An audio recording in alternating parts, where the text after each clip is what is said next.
Hello learners, आज फिर एक ऐसी सिचुएशन के साथ मैं आपके सामने आई हूँ जिसमें हम फिजिक्स के कॉन्सेप्ट को यूज़ कर सकते हैं। तो देखिए, एक टर्म पढ़ा है आपने, कन्वेक्शन।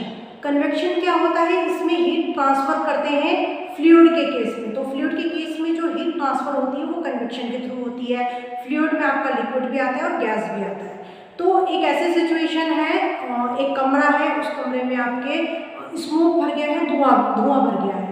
उस कमरे में अगर आपने आपको अपने आप को सेफ रखना है रेस्क्यू टीम के आने से पहले तक कुछ मिनट भी अगर आप अपने आप को सेफ रख सकते हैं, तो वहाँ फिजिक्स का कॉन्सेप्ट कैसे अप्लाई करेंगे? तो देखिए, कन्वेक्शन में क्या होता है, जो हॉट एयर होती है, जो कि यहाँ पर क्या है, स्मोक है। स्मोक का जो टेम्परेचर होगा वो आसपास की हवा के कंपैरेटिवली ज़्यादा होगा उसका टेम्परेचर। तो वो क्या होगा, वो ऊपर की तरफ जाने लगेगा। जैसे कि आप फिगर में देख रहे हैं कि वार्म स्मोक राइजेस, जो गर्म हवा होगी, जो कि यहाँ स्मोक है, वो ऊपर की तरफ जाने लगेगी।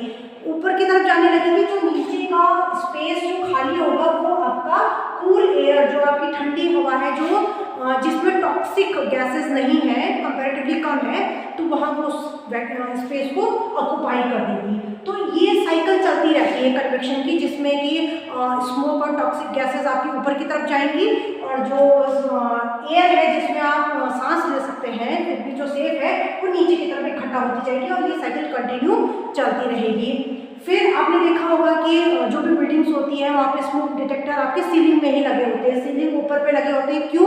क्योंकि सीलिंग में सबसे पहले स्मोक डिटेक्ट होता है। स्मोक जब भी एराइज होता है, जब भी क्रिएट होता है, तो सबसे पहले ऊपर की तरफ, सीलिंग की तरफ ही जाता है। ठीक है, तो अगर आपको अपने आप को सेफ रखना है तो इस तरीके की, जैसे इस बच्चे ने क्वेश्चन बनाई है, इस तरीके के आप अपने आप को नीचे झुक के या फिर क्रॉल भी कर सकते हैं, रेंगते हुए आप नीचे रह सकते हैं। और अगर पॉसिबल है तो एक गीला कपड़ा लेके आप अपने नाक पे ढक सकते हैं, जैसे इस बच्चे ने ढका है।